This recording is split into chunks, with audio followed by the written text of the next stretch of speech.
Well, Chris, the miners singing or chanting Sifuni Mali, meaning they really want that money, or do you really think that they will accept this offer? From the guys I spoke to afterwards, I mean, as I say, look, most of the people I know there, when they came out, they were like, shaking their heads. And a lot of people said after, no, this is nonsense. You see, because as I say, what they want is benefits on top of this pay increase as well. But what the employers are saying, here's your pay increase. Forget about the benefits. You can't have both. So what I think, they're probably going to take some time to study it, and they'll probably report back next week. And I think they're going to reject it, and then we'll see what happens with the with the talks then. So we've got 4 unions here at the bargaining table, and they all need to agree to this, right, Chris? Yeah.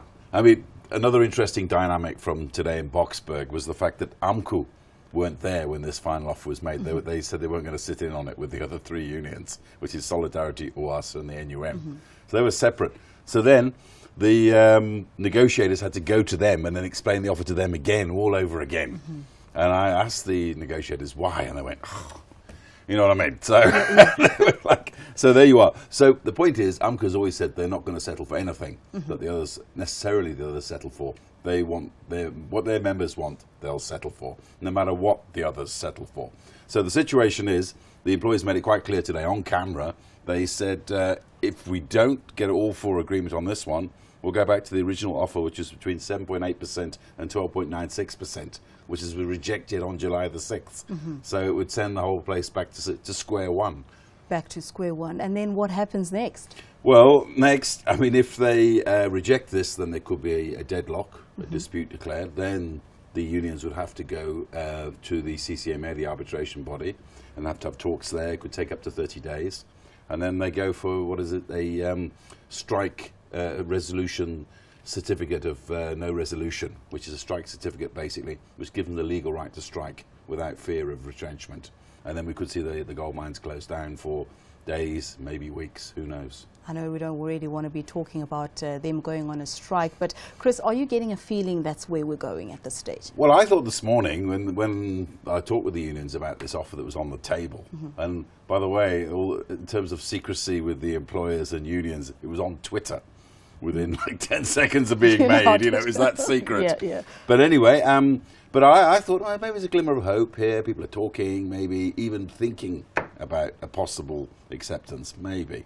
And then when the unions came out, I could just tell from their faces that they're not impressed, not impressed at all. And the Chamber of Mines, the chief negotiator, he seems a little optimistic. Yeah, well, Elise has got to be after about a dozen years of doing these talks. She's very optimistic. And I, to be honest with you, I take my hat off to her. I know she keeps going because it's a very difficult thing to do. There's a lot of problems you have to deal with. You have to be very tough and very organised to carry on. But she's trying to say she didn't get any negative vibes from the unions. It's not quite what I heard from the unions when they talked to me afterwards, that some of them expressed they weren't too happy with this idea.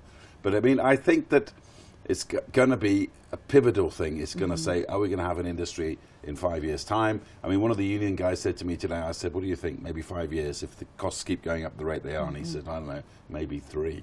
Which is a worry. It is a big worry. Imagine the amount of families that can be affected. Well, exactly. Just look at since '85 in the Stilfontein and Klerksdorp area, there were 17 gold mines. There's only 3 now.